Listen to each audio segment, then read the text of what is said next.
Capcom in the late 2000s, early 2010s, gotta be top 5, top 10 worst companies who managed to not die. 90s and early 2000s, top of their game. No beating them. Best in the business. Mega Man was releasing 2 games a day and 3 on Sundays. Resident Evil had just changed how horror worked. Don't ask about Street Fighter. Do not ask about Street Fighter. Even outside of their major franchises, they had smaller games that might not have made a dent on the sales charts, but at least left very memorable stains. But then somewhere towards the end of the decade, Capcom's brains just broke. Listen, when I feel like Keiji Inafune's gotten too big for his britches, we'll go over the reasons why, but as it is right now, Capcom didn't stop making good games. It's that the good games they made had parts to them that made it impossible to say you liked it with a straight face. Bionic Commando has some of the best swinging controls in the industry, and has a very fun and free-flowing combat system. But the story sucks and it's as bland as crackers and cold oatmeal. Street Fighter Cross Tekken finally crossed over 2 of the biggest modern fighting game franchises! But it has the worst monetization a fighting game has ever seen short of multiverses, and had you paying 20 extra bucks for characters you already owned. Dead Rising was a very successful push to appeal to Western markets. But the game is so glitch-riddled and broken that it required an on-hand guide to stop the game from croaking because you went to a juice bar on a Thursday. Mega Man!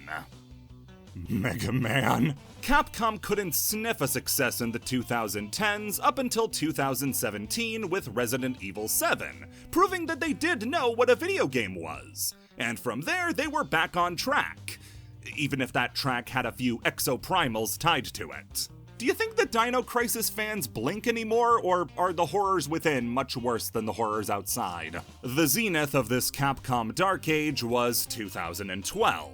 Smack dab in the middle of their woes, as they released a very special game.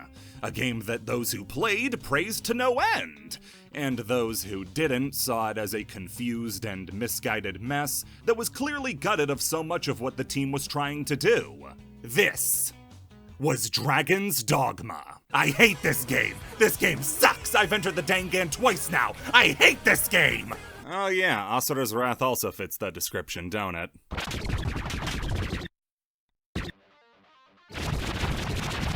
Oh, and here's where it gets difficult. So, Asura's Wrath has been a topic I've wanted to cover for a long time.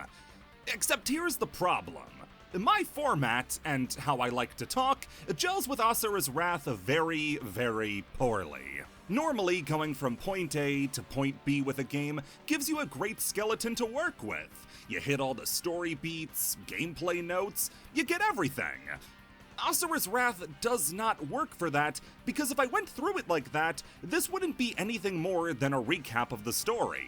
Gameplay and story in Asura's Wrath interact in such a way that how I normally cover things bounces off of it completely. So I was stuck. I want to talk about Asura's Wrath because Asura's Wrath is great, but how do I do it? Well, eventually I decided that a whole different format was required to talk about what this is and why it's so great. Instead of going level by level, I want to look at Asura's Wrath in much broader strokes. Gameplay will still be an aspect of it, but this is less a flat-out review and more an analysis of what I like in Asura's Wrath, what I don't, and why it works or doesn't. That means if you haven't played Asura's Wrath already, this will be a bit of a tougher subject to digest. If you want a flat thumbs up or thumbs down, up. All the way up. Buy the game and play it for yourself, just for the love of everything good in the world. Don't just watch a YouTube video about it. A full game walkthrough. I mean, Please don't go, please don't go, please don't go! I think when this game is banging on all cylinders, it's untouchable. When it's faltering, it's not unfair to just call it bad. In fact, how about we just rip off the Band-Aid real quick and talk about the worst part about playing the game. Playing the game. Now, if you know anything about Asura's Wrath, you might be assuming I'm talking about the QuickTime events. Actually, no. I'd firmly place those in the positive category despite everything. No, the part I'm talking about is everything but the QuickTime events. Every now and again, you'll have to fight enemies or even a few bosses in these hack-and-slash sections, and they're just not great. Asura's controls are very basic and lack a compelling hook visually or function-wise. You just mash B and wait until you get your heavy attack back to deal some extra damage. You dodge roll, fire energy volleys, just not in a way that really makes you feel the sort of things you feel with a Devil May Cry or Bayonetta, where you do crazy combos for a high style rating.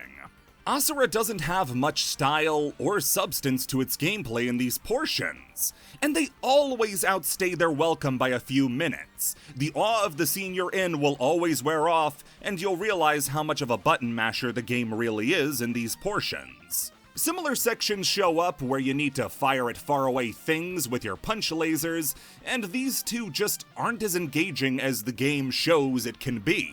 Now, the game's spectacle does save a lot of these moments, like the initial dive down towards Earth in the opening cutscene.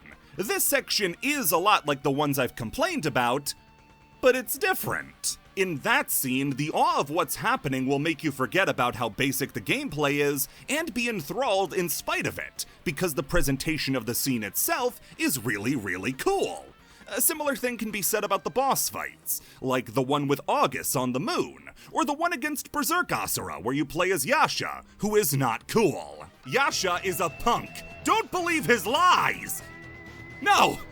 No, cut the music! The music's making him sound cool! Cut the music! These moments pay off great build-up accomplished through the game's cinematic portions that give them the feeling of tension and weight that makes them fun. But in battles against normal enemies where there isn't that sense of gravity or that oomph that takes the fight to a new level, it feels really flat. Overall, the combat of Asura's Wrath is easily its weakest aspect, and it rarely amounts to much more than a reminder that other games let you press buttons whenever you want. Honestly, it's so mediocre that I have a lot of problems with this game being lumped in with the likes of Metal Gear Rising, Devil May Cry, and the like.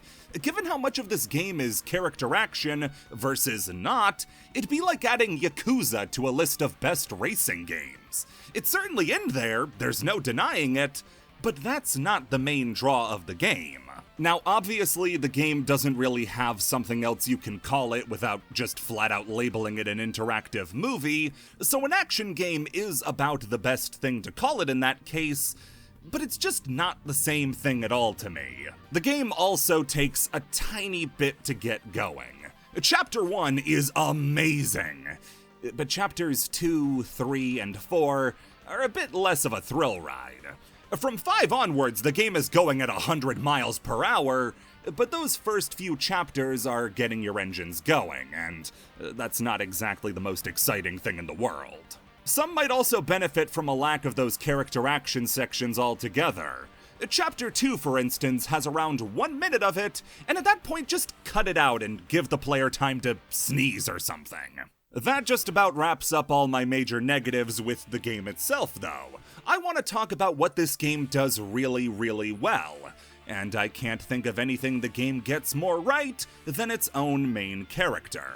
Asura, to me, is one of the most deeply misunderstood main characters in a video game.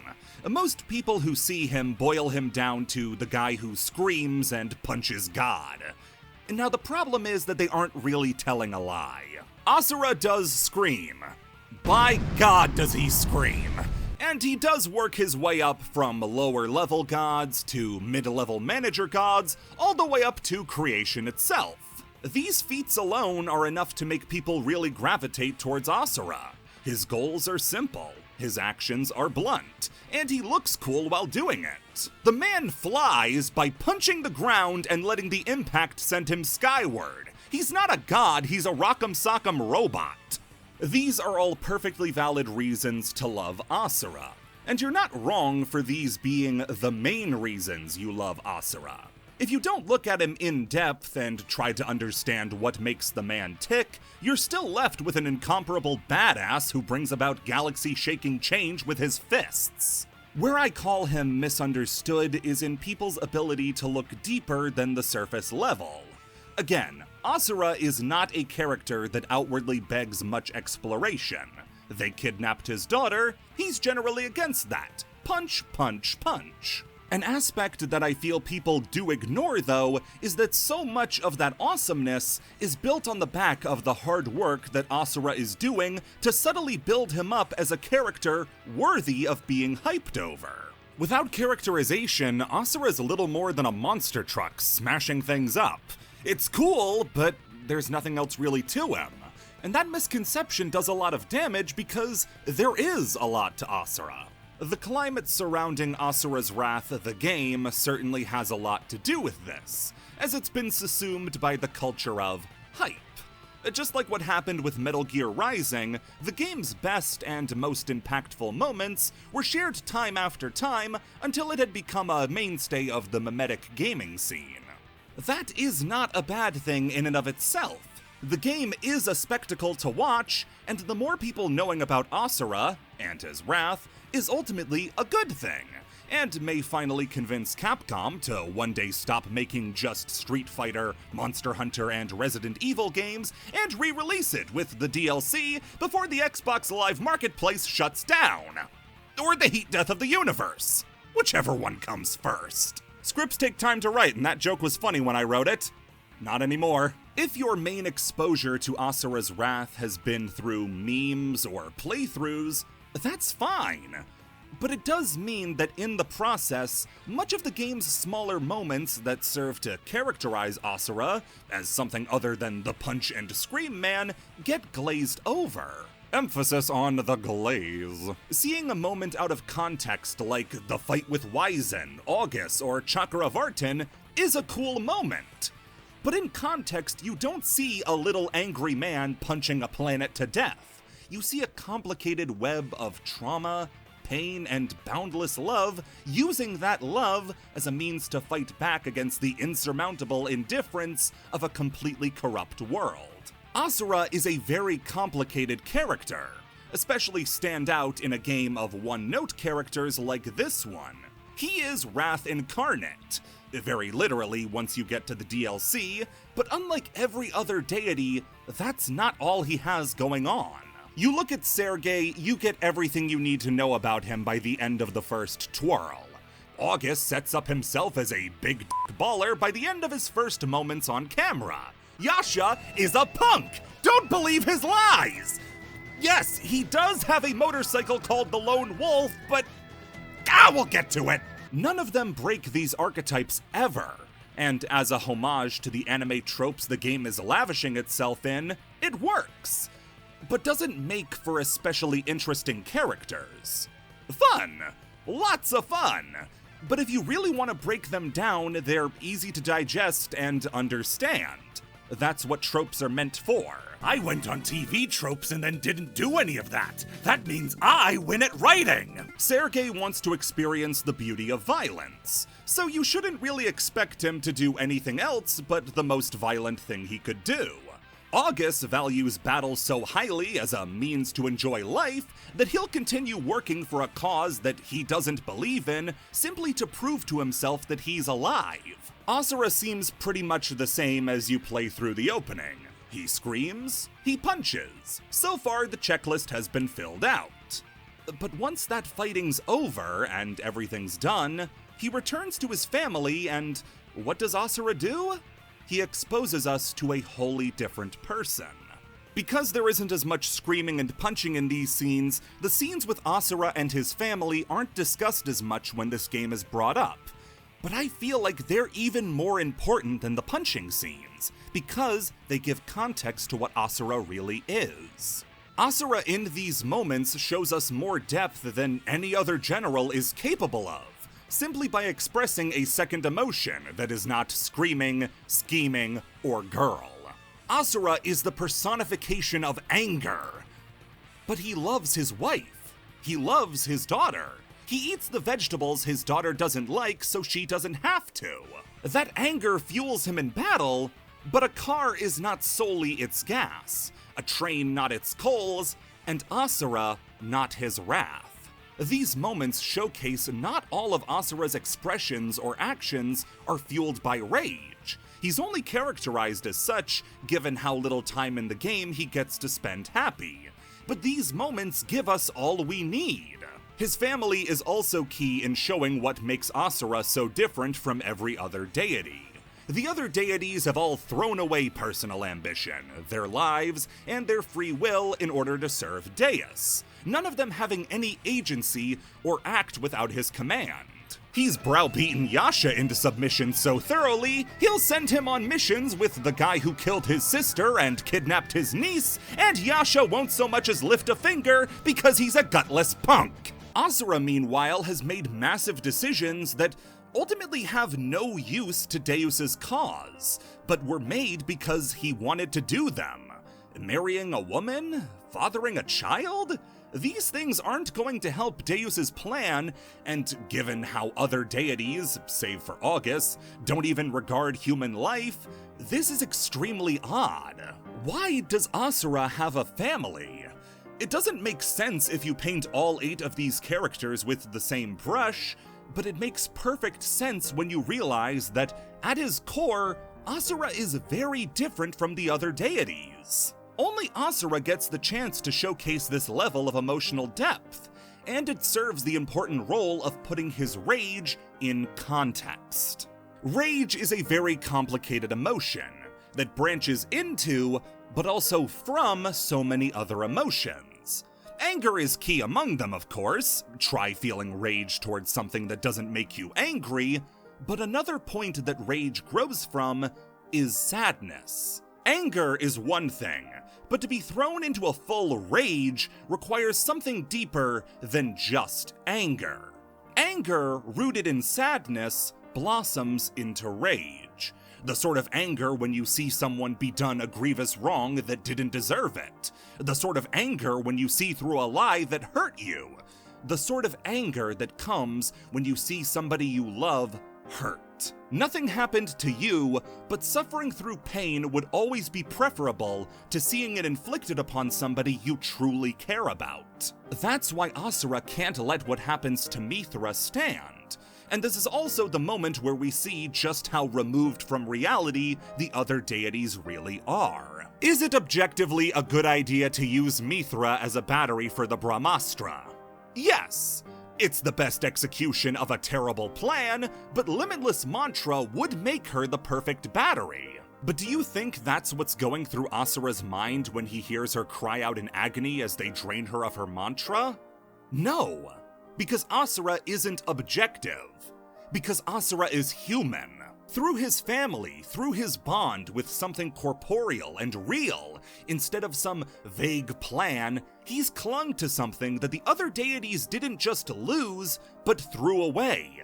Empathy for human life. The other deities have placed themselves so far above human life that after betraying Asura, they changed their names from the 8 Guardian Generals to the 7 deities. They're not guardians, not anymore. They guarded humanity as a means to an end in order to gain power and status. They only protect humans now out of obligation, the same way that a farmer would keep out predators from eating a cow that was meant for slaughter. Human lives are nothing but fuel to them. How they die isn't really a factor, so long as the Goma don't get their souls first. The casual and callous loss of human life is present the whole way through the story. Civilians bombed without mercy or even a reason. Asura's family gives him perspective and grounds his feelings in a simple understanding of the world he's protecting. He may be a god, but humans are wonderful. So wonderful he married one and chose to have a child with her. A child he cherishes, one he loves. Her usefulness and mantra capabilities aren't even a thought compared to the fact that Asura loves her. Her capture and draining at the hands of the deities is the right thing for the cause, but cause be damned, that's his daughter! Asura fights for human life at all costs. Even when he's on death's door, arms blown off and staring down certain death, he keeps on fighting. So to see not just any human, but his own daughter trapped and in pain, Asura immediately knew that any plan that would abide by this, and those who allowed it, were evil and had to be stopped. When he does find out the plan and sees that what's between him and his daughter is the guy that he knows is leagues stronger than him, that he has a 0% chance of beating, Asura still flings himself in, because the last thing Asura would ever do is not at least try. Even if it wasn't his own daughter, even if it was just some random person, I don't doubt that Asura would feel immense disgust towards the idea of trapping somebody for eternity to use as a fuel source and recognize that the other deities have no intention of really being guardians anymore. Asura's family gives him the clarity to recognize the value of life that the other deities lack.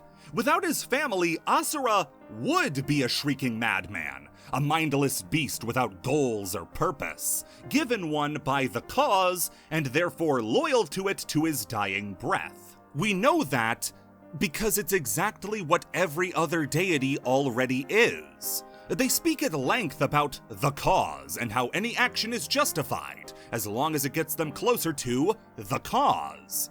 But it's a simple thing to espouse when the cause comes at no great risk to them. Their plan is as simple as using humans as a cattle species to harvest their souls to charge up a big cannon to fire at Vlitra and kill it in one shot.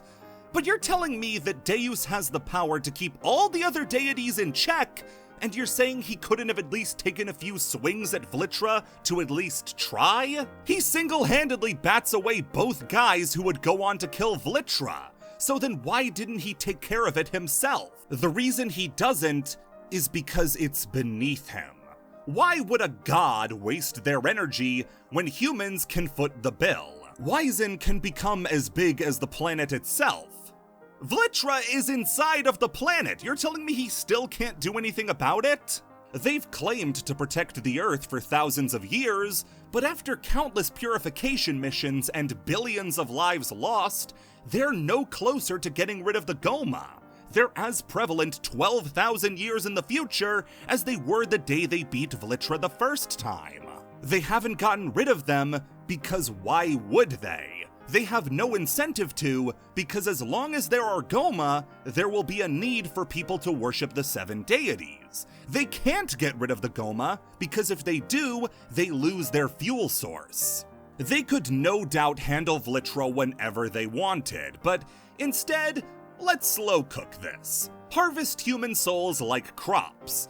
Take out a few Goma to keep them giving up their life force, and we'll take out Vlitra when we feel like it. Maybe. The casualties from this method will eventually dwarf the casualties from a head-on attack on Vlitra. But who cares? It's just human life. Bombing civilians to try and kill Asura? It's fine. It's just human life.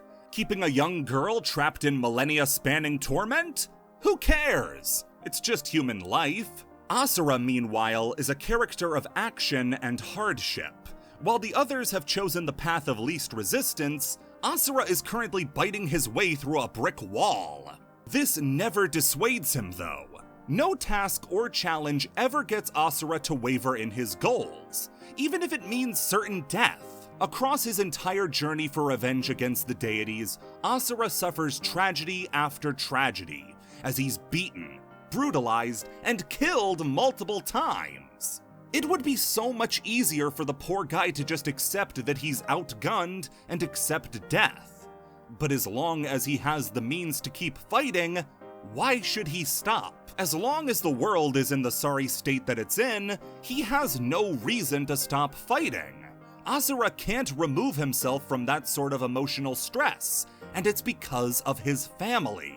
His family doesn't just fuel his rage, but his anguish, his sadness, his passion, and his compassion.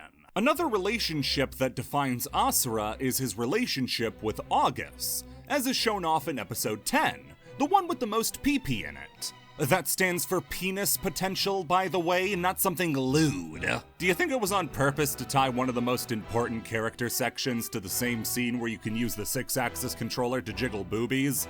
Now, what am I saying? Of course it was! They wanted your undivided attention to delve into the relationship between Asura and August.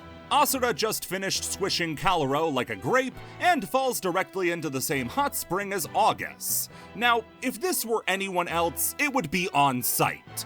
With August, meanwhile, he was prepared for a fight at first, but once August waves it off, we get our first real scene after Mithra's kidnapping that has no real action in it. Asura is given the chance to rest for the first time in millennia because he's found the next guy he needs to kill, but he isn't killing him yet. August was Asura and Yasha's mentor, so the feeling of familiarity and closeness is there more than it was with any other boss. If you need proof that Asura is in a completely different headspace with August, pay attention to his eyes. When Asura is in combat or angry, his eyes go pure white with no visible irises, and when he's calm and happy, he gets them back.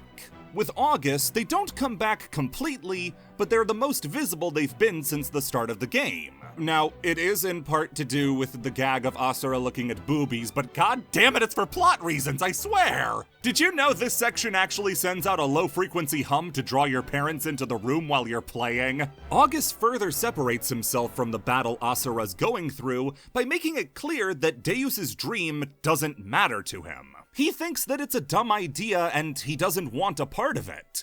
The only reason he sticks around is because it gives him stuff to fight, but even that's just boring to him now. It ruined the fun and it ruined his star student. August is clearly a greedy, narrow-sighted guy who can't spare the brain space to voice his own feelings, because that's taken up with the thought of wouldn't it be cool if I stuck my sword through an elephant's skull? But just because he can't express himself doesn't mean he doesn't feel it. He cares enough about his star pupil to not jump him before he's ready, to meet him on equal footing, and to not hold back. Is that out of genuine affection, or for selfishly wanting a good fight out of him? Hard to say, but I genuinely lean towards the former, given the banter the two have as they fight. It's clear that this fight was always going to happen, no matter if Asura's daughter was stolen or not, and it just so happens to line up with both their motives at the time. August wants to fight strong people, and Asura wants to kill August. Their banter sounds exactly like it did back during Asura's training days, and multiple times during the fight, Asura's pupils are visible again, showing that there is some level of regard held towards August. It's clear as the fight rolls on that August has the upper hand. He's gotten Asura dead to rights, plunging him down towards the planet, sword threatening to jab directly through his chest. And he asks Asura a simple question. Tell me, how are we so different? In the end, what is it that gives Asura the last bit of strength he needs? It's the same thing that separates him from all the other deities. His family.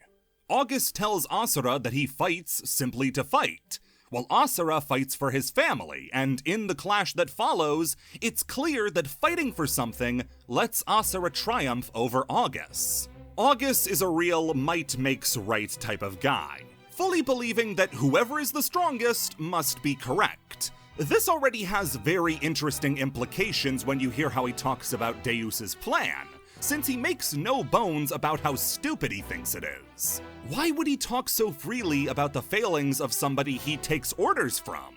The only explanation is that he doesn't regard Deus as the strongest. He doesn't follow orders, he just listens to Deus tell him where the next fight is, like a hunter asking a ranger where a good spot for deer is. Once he does defeat him, Asura clearly feels conflicted about it.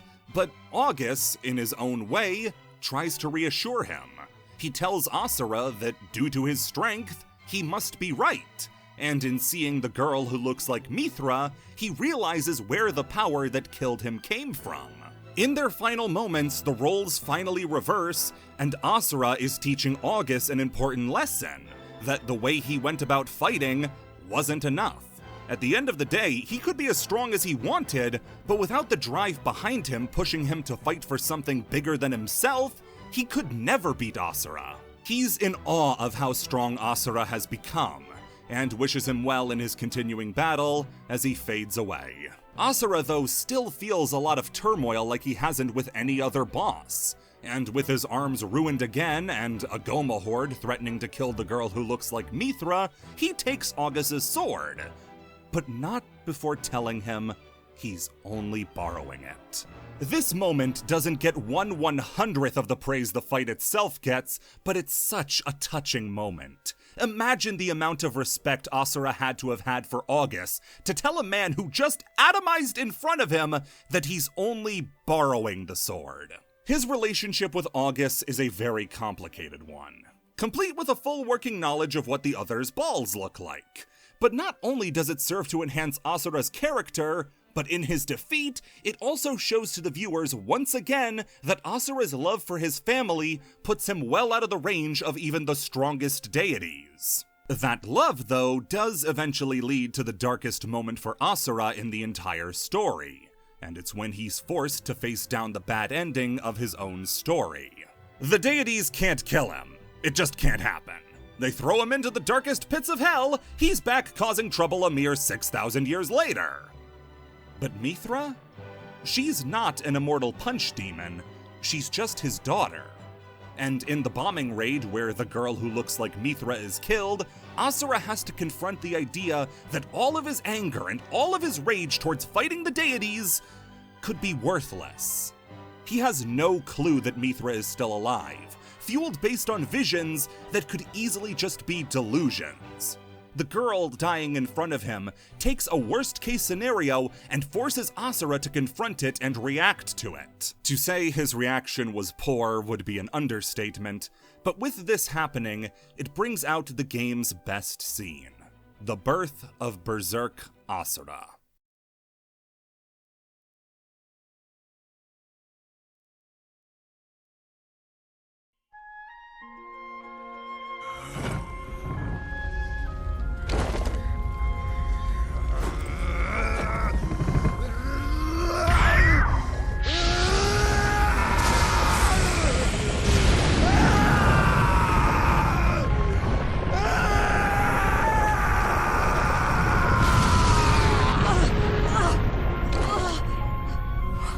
What was that?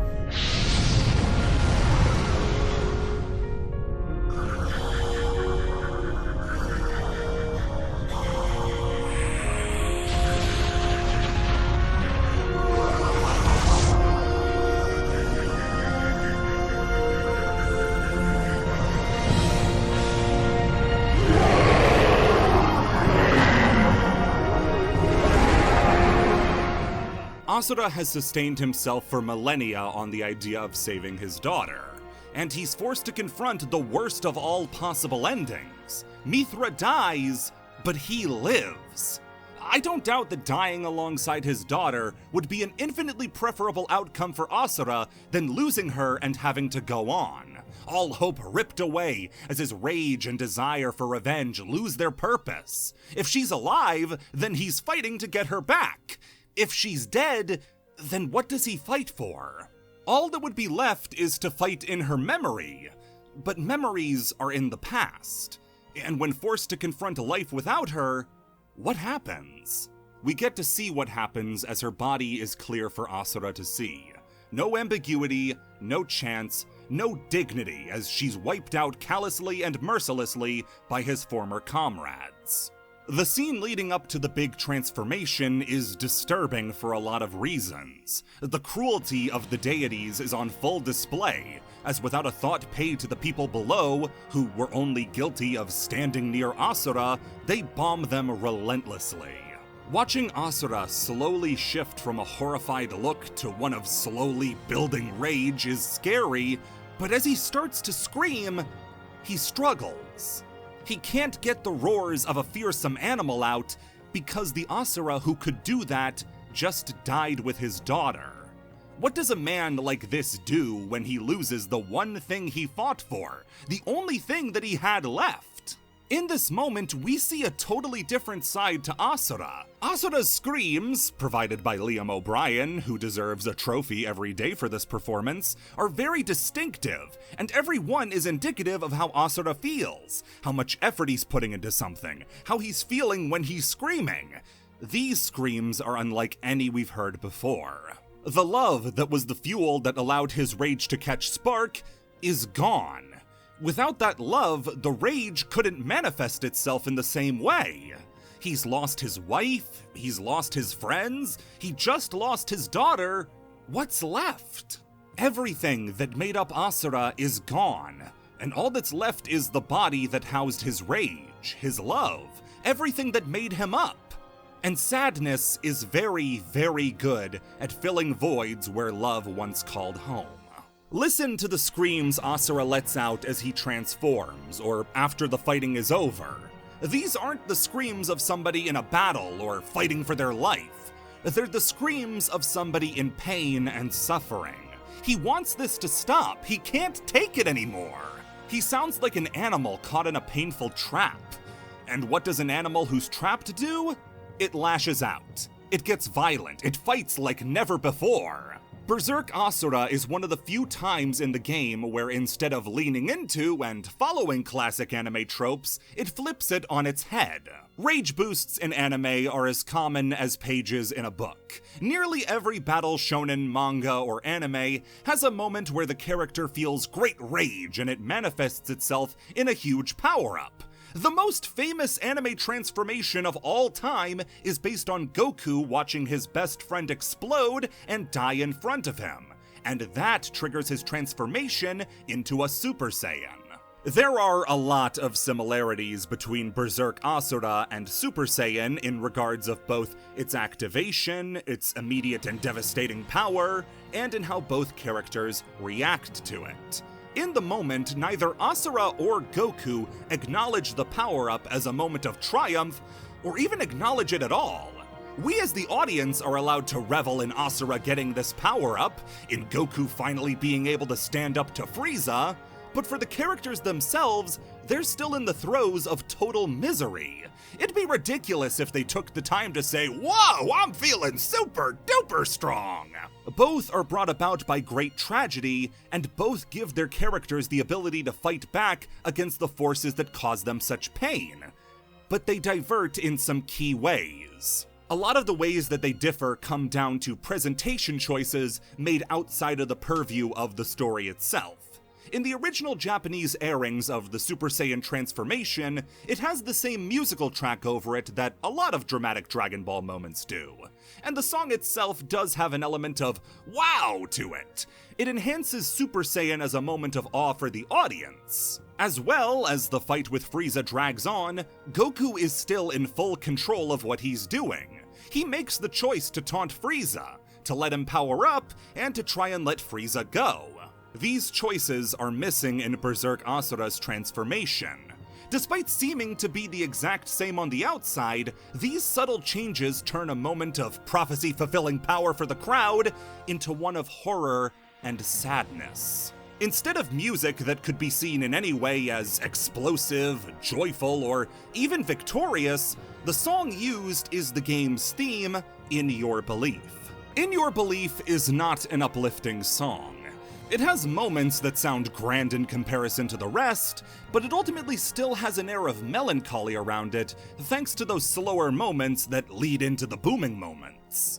This being the song that accompanies Asura's transformation already sets the scene very well.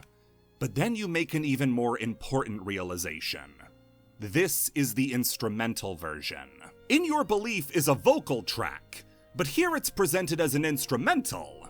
I don't doubt at all this being an intentional choice on the developer's part, removing any semblance of companionship or even life from the transformation. Asura is completely alone, and that is the most important part. Berserk Asura is a bad thing. This isn't Super Saiyan or Gear 5 or anything like that. This isn't Asura gaining a new power to finally take it to the big bad guy. This is Asura losing all reason, all sense. In his mind, he's got nothing left and has retreated into the most animalistic and primal emotions he has. There's no control, no thought about what he's doing. The reaction to Berserk Asura is less awe and wonder, and more, oh no. It's sad to see that the horrible things that Asura has endured pushed him to be something like this. We've seen him be heroic, fight for what he wanted, and help those who needed it, even when he was in no shape to fight. He showed that the cruelty and indifference that the other deities are filled with doesn't exist in him. Of the 8 of them, he's the only one who genuinely cares for the planet and its people. Instead, now all that's left is a screeching madman with no reason to stop his rampage. Will he stop for his wife's sake or his daughter's? No, they're gone. Will he stop for his allies? No, they're gone. Will he fight to keep these people safe? No, they're gone. The visual design of the transformation itself is enough to let you know there is no triumph in what he's achieved. Asura's design is intentionally very dirty and rough-looking after he's banished, but his golden arms still set him apart as something divine. Berserk Asura has none of that. He's naked, covered in black armor, and howling like a demon. He's been stripped of any and all admirable or heroic traits. When the battleships begin to retreat, he doesn't even fire at them. He just fires off in the same direction as they escape. He doesn't even register who caused the pain or where it's coming from. He just wants to make it stop. I said that without his family, Asura would become a mindless, shrieking monster, and in losing his family and everything that meant something to him, he becomes what the other 7 deities already were. Berserk Asura is my favorite part of the game. It deliberately paints what in any other story would be a triumphant moment as the story's lowest low. Asura has finally been whittled down to what the other deities already became, a single character trait with no control over their lives. He's been dragged down to their level, and it's a sad thing to see. It does all of this while not giving up on the game's signature over-the-top nature. Asura's roars tearing through fleets of battleships, and creating giant energy hands to replace the ones he's lost.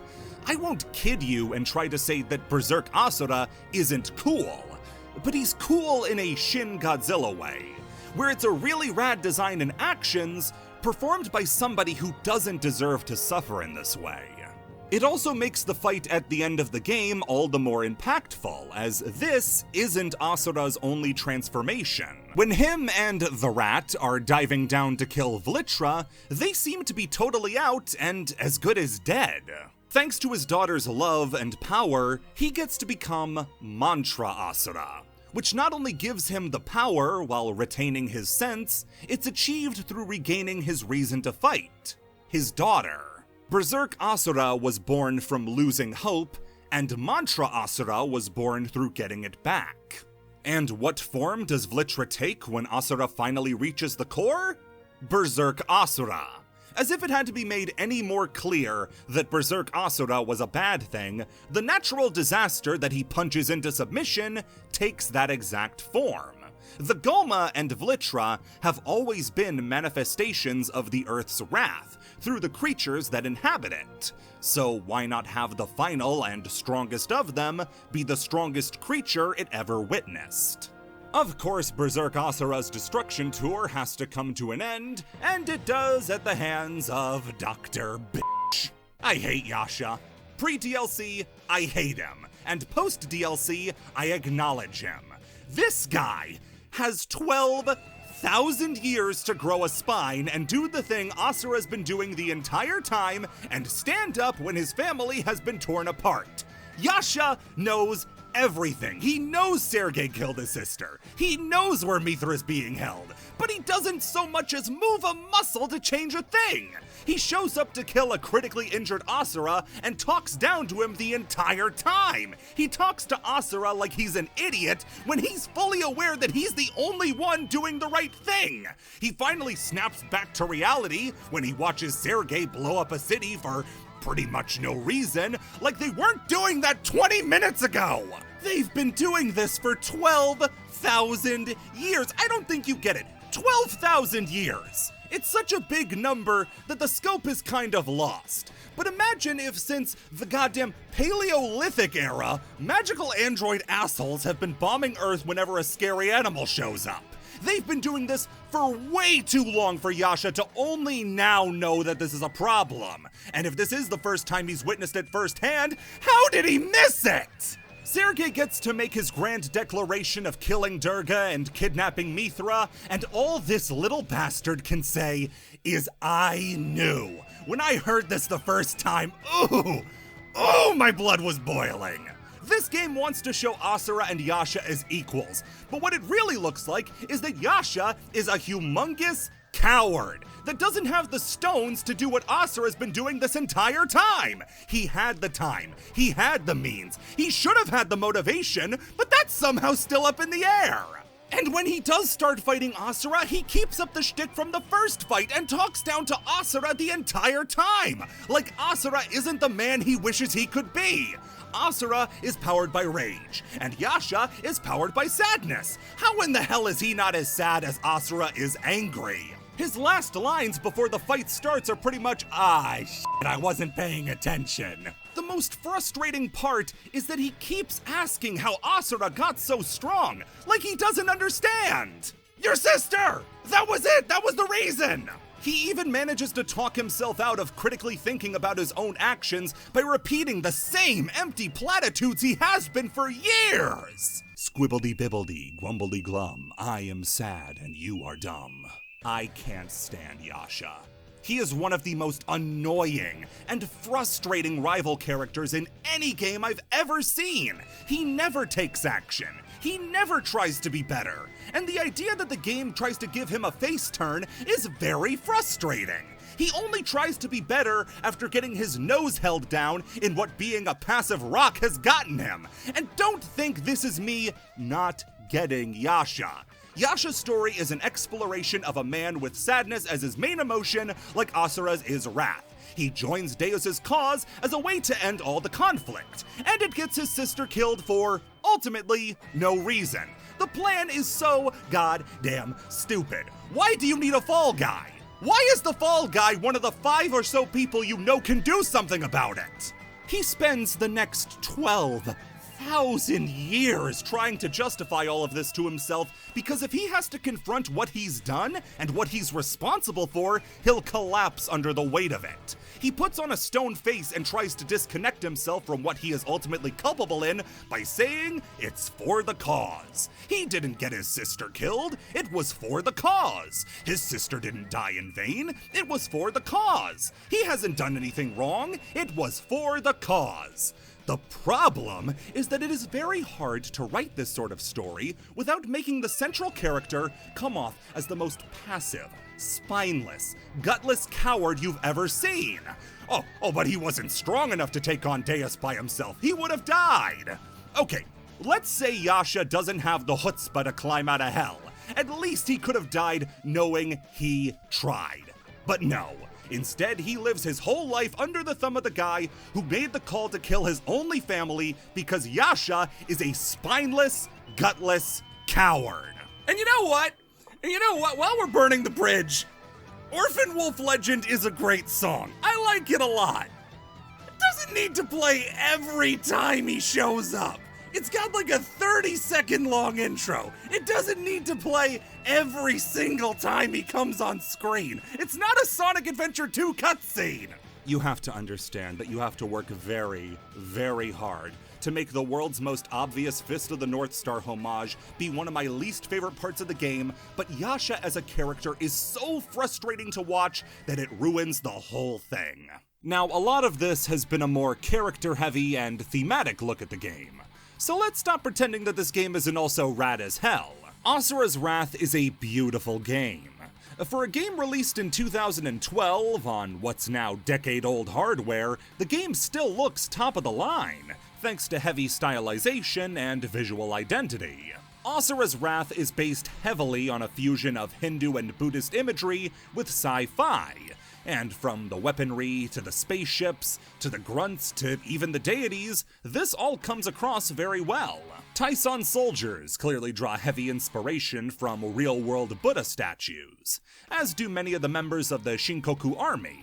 Several of their spaceships share names with Buddhist ideas like the Vijnana and Nirvana, but the game's most clever usage of this connection is with its very own name. Asura is Asura's name. Water is also wet.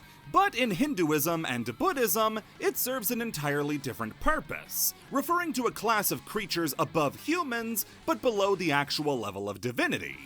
Asura are hateful, vindictive, power-hungry creatures, looking to either battle the forces above them or tear down their fellow deities in the pursuit of a clouded idea of divinity, simply being better than others by virtue of being better. And wouldn't you look at that, we just so happen to have a group of hateful, vindictive, and power-hungry creatures who will happily tear down one of their own in the pursuit of a warped idea of divinity as they earn, or better yet demand, the praise of those beneath them, while woefully unaware that they are barely on a real god's radar. Scale is also the game's best friend.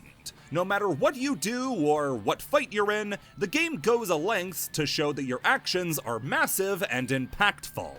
Gongen Waizen is one of the largest bosses in any game, and it doesn't undersell that size even a little bit. The slow buildup of him simply lowering a finger, watching the atmosphere bend around it, and the shockwaves sent out across whole continents is just a sample of how the game makes everything feel big.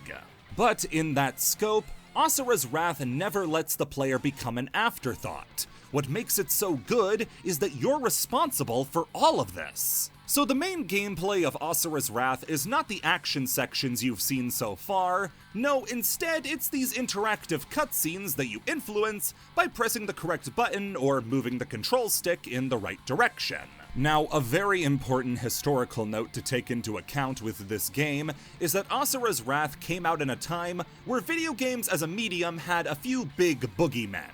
Nowadays, our boogeymen have names like Lars Wingfors, but back then we were more upset about the things in games rather than who was making them.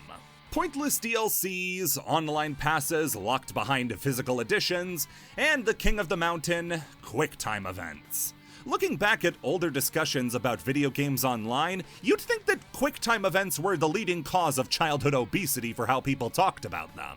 QuickTime events in and of themselves are novel concepts. They give the developers the ability to create a spectacle on a grand scale, in a way normal gameplay wouldn't allow for. They want to allow the player to experience running up the side of a building or fighting a massive monster.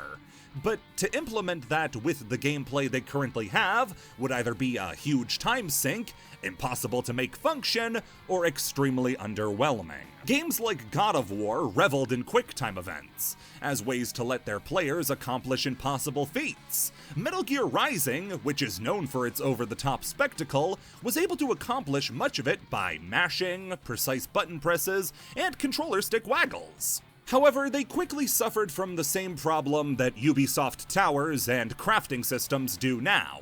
When everybody does it, it's not special. Every big game released seemed to have QuickTime events. And worse yet, the same QuickTime events. X pops up in the center of the screen, press X, victory! The point of a QuickTime event is to let you stay involved in the action, while the developers railroad you down a section you aren't allowed to play. But the way many games implemented them feels less like skill checks and more like attention checks, simply there without a level of grace that good examples like God of War had. Nowadays, the problem's mostly gone away as developers have discovered new ways to keep players engaged in QuickTime events while also making them satisfying to pull off, mostly through using them for things that are cool and not gameplay roadblocks. The industry now is far more accepting of games like Until Dawn, which are a majority QuickTime events, but are at the same time interesting enough that they don't feel like fluff thrown over a cutscene to make up for the fact that the controller just started collecting dust. Now, what makes Asura's Wrath different in this regard is that no game does QuickTime events better than Asura's Wrath. That title sounds dubious at best and like an insult at worst. How is this game better at making me press a button than any other one? With a majority of Asura's Wrath's gameplay being QuickTime events, the game spent as much time as possible making everyone feel impactful and feel important. Half of that is down to the game's incredible feedback. A game with as many punches per minute as this one could easily fall into the habit of making them all blend together. An embarrassment of riches as punches lose their impact and cool moments blend together into one big mass. Luckily, with this being what most of the game has going for it, the time was taken in structuring the game's coolest moments to make sure that didn't happen. A combination of the cutscene cinematography, which makes sure every blow, blast, and bomb is captured and shown in stunning detail, and the sound design that gives you as big of an impact as the punches themselves do, means every cutscene with fighting is instantly iconic and memorable. CyberConnect 2 deserves all the praise in the world for their work animating this game. For years, they've been a fantastic developer when it comes to transitioning the look and feel of an anime into game form, from Naruto Ultimate Ninja Storm to JoJo's Bizarre Adventure All-Star Battle. No matter how you feel about the game's quality, you can't say they don't nail the style every time. It's not their fault that anime arena fighters pay the bills so they can make more Littletail Bronx games. The people at CyberConnect 2 tricked me into watching more of Naruto than I would have ever done otherwise, and made the best scene in the show look even better. The other half is in the structuring of the QuickTime events themselves. And it's in this I have to apologize to the action sections and give them their due, since, like Berserk Asura setting up Mantra Asura, the action sections perfectly set up how the QuickTime events work. In the action sections, B is your light attack and Y is your heavy attack. Simple enough, it's how most, if not all, character action games work. Well, once the cutscenes roll around, when Asura gets into a punch rush and needs a lot of fast punches, you mash the B button, just like you would in the action portions. And when a big shot is needed, like in the Wizen fight to send him into space, after a botched King Piccolo wing, you slam the Y button. So many people's problems with QuickTime events is that it feels like unnatural breaks from the standard gameplay that have no thought put into them. The worst QuickTime events aren't enhancements to a scene, they're normal cutscenes that ask you to press a random button, or you have to watch from the beginning over again, or even worse, redo a section just to get another chance to press a button. Asura's Wrath doesn't have this problem though, as the controls never truly change between the QuickTime event sections and the action. What works in one spot will work in the other. That's not even mentioning the structure of the QuickTime events themselves. For those mashing sections, you'll either get a big button in the center of the screen that instantly tells you need to get mashing, or even better, the screen will be flooded in B buttons, sometimes all over the place to sell how frantic a moment is, or in a formation that naturally guides your eye to follow the action. With Y presses, they almost always come down to a slow build-up as the circle closes in on the button to let you know when to press. The tension of the scene and the build-up of the punch naturally go along with the tension of waiting for the moment you need to press the button.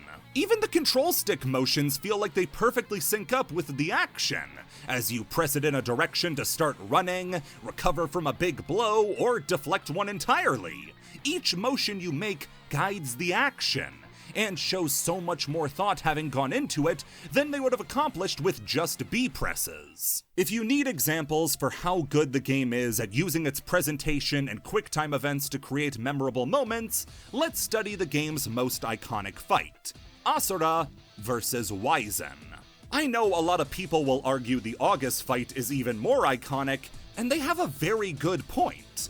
But for the combination of iconography and gameplay implementation into cutscenes, I give the edge to the Wizen fight. The first major fight of the game against Wyzen is overflowing with moments where the presentation and the gameplay fit together perfectly. Use Y to slam Wyzen into the ground, then hit left to drag him to a cliff to throw him off, slamming the B button as hard as you can to struggle against Wyzen's fists, to eventually reach the burst of getting your extra arms and launching him away.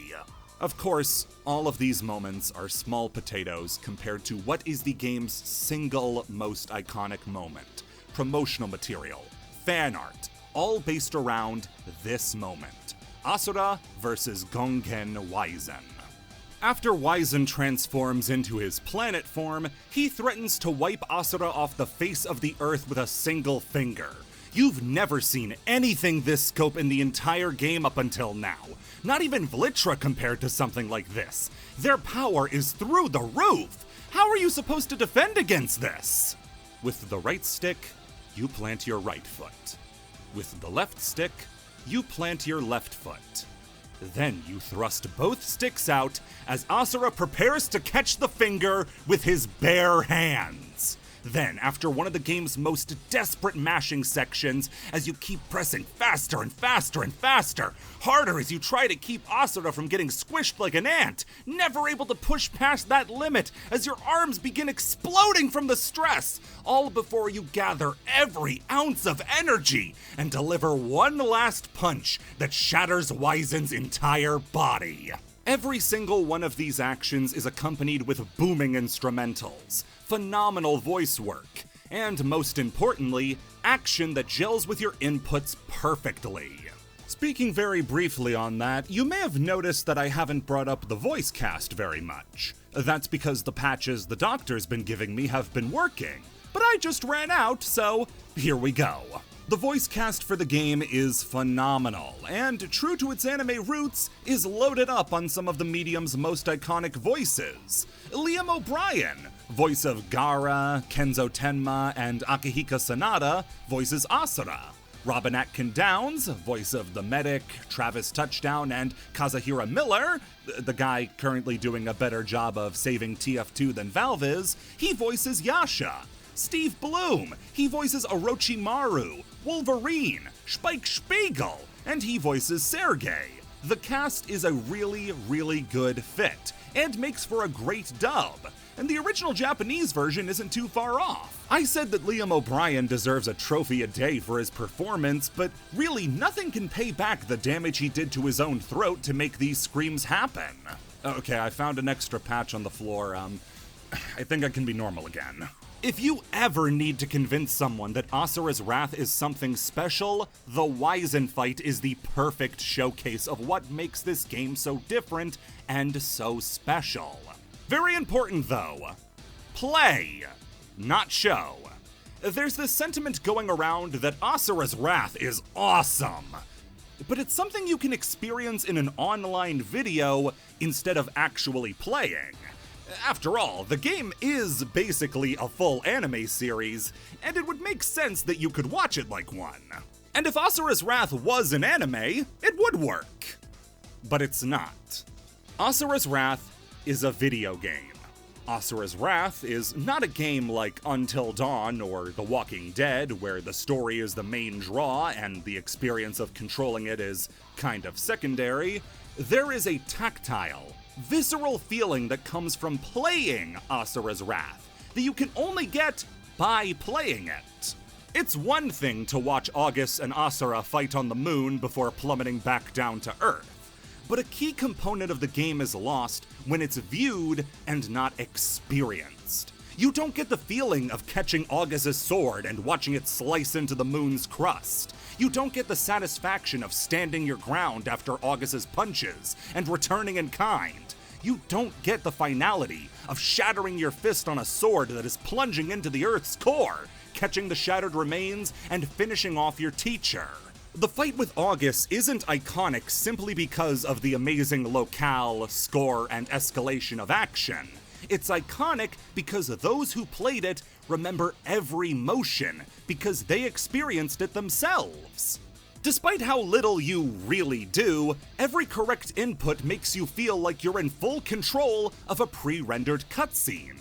The opinion that you can experience Asura's Wrath without the gameplay is an opinion that has to come from people who have never played it, because anybody who got the thrill of this game in action would never try to assuage someone else from experiencing it too. Of course, experiencing this game in full is easier said than done, given the massive black spot on this game's legacy. Before that, though, I want to take a small detour to talk about how this game was inches from being industry-changing if they had just waited a little bit longer. See, in 2012, Asura's Wrath was released. But so was Telltale's The Walking Dead, only 2 months later in fact. An episodic point-and-click adventure game that, instead of releasing all at once, staggered its chapters out across a couple of months. The game structured its release like the television show that inspired it, and this release model not only meant the developers could sell 5 bits of one full game, but hype for that game would be amplified by a magnitude of hundreds, as it basically got 5 launches. Then you look at Asura's Wrath, and you can probably see where this is going. Asura's Wrath received a lot of criticism across the board from critics upon its release, for being a fully priced video game that consisted mostly of QuickTime events. Now imagine how different things would be if the game's 3 chapters, or seasons, were split up and sold digitally for $10 or $15 each, with a fully priced physical edition coming later. It would be more like buying a season of a TV show, and with the different expectations between a $60 game and a $15 game, I think Asura's Wrath could have fared a lot better. Of course, I have the luxury of hindsight. At the time, Asura's Wrath was a very experimental game, so asking the devs to also monetize it in a way that would have left 2/3 of the game unreleased if the first season flopped made it even riskier. I think the format could have worked wonders, but there's no way of knowing now. And it's not like the game doesn't already have a big issue with unreleased seasons. Listen, he's not causing any problems, he hasn't upset anybody yet, by his standards he's been unreasonably reasonable, but by God this elephant is in this room, we gotta do something with it. So DLC is a huge black mark on Asura's reputation. People bring it up, and inevitably the conversation becomes, yeah, wasn't that the full-priced game you had to shell out money to get the real ending for? I wish I had a turnabout to make it seem better, but no, they're completely correct. Asura's Wrath had 5 pieces of DLC released, totaling about $15. 4 of them cost $2, while 1 cost $7. The one that cost $7 was the game's ending. 4 episodes that followed up on the game's really unsatisfying cliffhanger and are essential to your enjoyment of the game. Before we really get into that, though, let's touch on each of the game's other DLCs. Episodes 11.5 and 15.5 are meant to be smaller, 13-minute or so episodes that fill in the gaps left by the base game. How did Asura become a statue between the August fight and Berserk Asura? 11.5 showcases that. What does Yasha do with that spine he just acquired? That's what 15.5 shows. They're worthwhile but short additions to the game. Can really vary in mileage depending on your need for explanations and your ability to stomach Yasha. The main selling point is that instead of being 3D animated, they're 2D hand-drawn by Studio 4C, the same team who made the Berserk Golden Age arc film trilogy. The animation is breathtaking. Fluid yet frenetic. Messy yet legible. If Asura was an out-and-out anime, I don't doubt this would be the perfect style to fit it. Given the stylistic change, you can pretty plainly guess that there are no action sections, and instead it's all cutscenes. Luckily, the game is so good with its cutscene construction that it ends up being no big problem. The 2 other DLCs are especially interesting. At last someone angrier than me, and the strongest versus the angriest. These 2 DLC are a collection of 2 fights between Asura versus Ryu and Akuma from Street Fighter. Alone, this is already a great idea for a DLC, but the way that it's implemented takes it over the top and into the realm of perfection. You'll still fight the 2 in cutscenes and action segments, where they'll power up into Evil Ryu and Oni, But when you fight base Ryu and Akuma, the action portions are instead swapped out for a game of Street Fighter 4. This change is hilarious, and comedy is kinda these DLC's forte. They're not funny in a joke way, more funny in a what the hell is happening kinda way. Seeing Asura's burst meter become his ultra meter, and having to fill it up to win the fight, on top of round win poses, a translation of Asura's moveset to a fighting game, continue screens if you kick too much butt without using your meter, just these segments alone are fantastic. Even if all of these do is reuse SF4's Arcade Edition assets. In fact, reduce, reuse, and recycle are the words of the day, as after beating Ryu, you fight Evil Ryu, Akuma, and Oni on the moon, right down to Oni chopping the ground just like August cut the moon with his sword. Honestly though, the sheer balls-to-the-wall insanity of the fight is more than enough to do what these DLCs want to do, and that's to just turn off your brain and have some fun. And after so long of talking about this game in very serious terms, it's nice that one part is allowed to just be unabashedly goofy, while still having some absolutely killer moments. Asura and Akuma becoming statues that after thousands of years reawake to continue their fight. Asura's Wrath is so cool. The DLCs themselves are cool, the distribution of them was abysmal. With all this content locked behind a paywall after purchase, people to this day are confused on what you need to experience the full story. And the reason they're so confused is because of that final DLC pack. I am an old fart. Our ketchup was purple, and our Shrek was too. I had only started getting into the online gaming space around 2012. And like a cat leaving a dead mouse on your doorstep, this was the first big controversy I witnessed firsthand. The practice of announcing the game's final chapter to be DLC launched after a very, very unsatisfying ending was one of the biggest blows to Capcom's reputation they would ever suffer. That year. That month. That week. It wasn't that the game had DLC, it's that the game secretly cost $70, and only made that known to the player after they reached what they thought was the ending. Hiding the true ending behind a paywall set people off. The reputation of Asura's Wrath, a game that already had fans and doubters in equal measure, tanked. This was one of the biggest gaming controversies in 2012. Capcom kissed the ground BioWare walked on for screwing up Mass Effect 3 even worse to take some of the heat off. Now, the existence of the DLC itself is almost understandable, since people have said for a while that the game was supposed to get a sequel, but due to the poor reception, they turned what they had into DLC. But luckily, that story is as unbelievable as it is ridiculous. Yeah, we got 4 full episodes done about 2 or 3 months after the game launched. If they keep up that track record, we'd be on Asura's Wrath 16 by this point. I think the real reason is probably just a really misguided idea that ended up damaging the game's reputation permanently. Even today, when people rediscover the game and how cool it is, it eventually gets to the ending and they're left with a sense of, that's it? The spider was the bad guy? Why don't I get my happy ending? And with the fragility of digital content and how we just lost the Xbox Live store and the PlayStation 3 store isn't far behind, we're eventually gonna lose these DLCs and they'll become unpurchasable.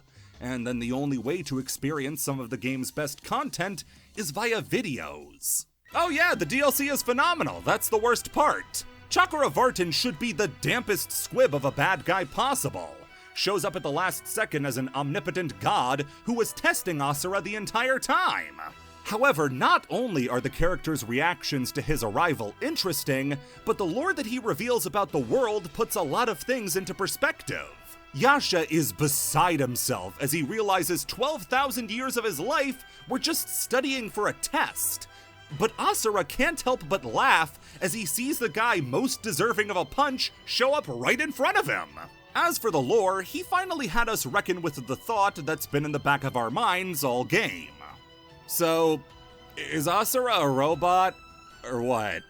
Yes, actually. Chakravartin created the demigods a very long time ago by giving them mantra, and through cybernetic enhancements, they were able to use it even more effectively. Asura has a very embarrassing chest compartment, and it's very strange to see. The DLC keeps up the scope of the base game and has you fighting Chakravartin a few times in various forms, including a giant golden one, and okay, we need to make this really clear since people get confused very easily. Chakravartin is not the Buddha. He draws heavy inspiration from the Buddha, but having Asura fight the Buddha would require him to fight every man, woman, child, animal, plant, mineral, element, planet, star, galaxy, and concept in the known universe. And then kill the known universe. It's a tall order. I think we can just stick with the God of Mantra. That godly title does wrap back around to a point from earlier. Asura and the other deities have fought all these galaxy-shaking battles in a realm below divinity. And now here comes somebody from that realm above anything they've ever seen. Furthermore, while the deities all have this strange texture to them that we later find out is thanks to their mechanical nature, Chakravartin is all natural. He looks totally human. Artificial demigods forced to battle a true god. It's an epic clash that goes Asura's way more and more as the two clash. Speaking of clashes, the DLC finally gives us a proper fight between Asura and Yasha. Initially, I was ready to keep throwing trash at Yasha for this, since... do you really need to do this right now? But then I realized, yeah, he kinda does. Yasha knows that only one of them can go to fight Chakravartin, and to decide who it is between Asura and himself, he needs to be 100% certain that the person who goes is ready for the job. And if it's gonna be Asura, there's only one way he can know, and that's by giving his own life. The fight spans all the way from the two's sparring sessions, all the way to the end of Yasha, and has some of the game's most impactful QuickTime events. The absolutely agonizing mash as Yasha rips out his own mantra engine to give to Asura, the slow build-up and bait-and-switch of the final punch, and the fist bump between the two as Yasha fades away. I still don't like him, but this is good. I do like this. And the final fight against Chakravartin himself? It may be the game's most perfect fight. The first phase is incredibly satisfying, as after several encounters with so much as making him flinch, you slam him directly in the face and send him reeling, only to take a god's punch and stand your ground. The developers put in extra effort to give him the goofiest expressions they could. Then you fall all the way back down through hell towards him, only to shatter an illusion of the real thing. The scope this fight adds to everything is incredible, as you fight through heaven, hell, and even this sort of unplace outside of reality, as Chakravartin reveals his final form and the fight continues to build. The arena is intimidating on its own, as it says to you, this is it. There's nothing left after this. You better be ready. The fight escalates more and more until the most impactful moment in the entire game. You start controlling Chakravartin. The whole game has been you orchestrating the action, but now it's not just with Asura. You control the entire fight. The control over both characters is met with the best choreography in the whole game. The two of these guys don't have a Dragon Ball Z fight, they have a Dragon Ball fight. You watch as they jockey for control, go for big hits, but it's not so big or has any huge attacks that you feel a sense of disconnect. It's gritty, it's visceral, it's 1v1 combat. These two are in a life or death battle, and you can understand that with no words, just actions. Slowly, Chakravartin is broken down more and more, his facade cracking as his armor does literally. Mithra starts begging Asura not to kill him, as if he dies, mantra goes with him. And since he's fueled by mantra, Asura will die too. However, even against his daughter's wishes, he still acts in her best interest. He kills Chakravartin and has to say goodbye, but leaves Mithra in a world truly without conflict. Not just the Goma, but no demigods trying to maintain control, and no gods sowing chaos to find a successor. For the first time ever, the Earth and its people are truly free.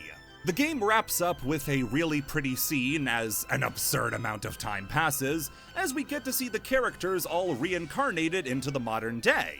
Kalro rides a Segway away from Chun-Li. Deus helps the Emperor he slaughtered cross the street. The spider's back, oh god, oh man, oh god, oh man! And reunited at last are Mithra, Durga, and Asura. This scene also brought about the worst fan art of all time, which envisions this version of Asura as a new character in Street Fighter 6. Oh, the art is good. I love the concept. I just hate that you had to tell me about this idea, and now I'll never get to see it. Couldn't you just keep this to yourself?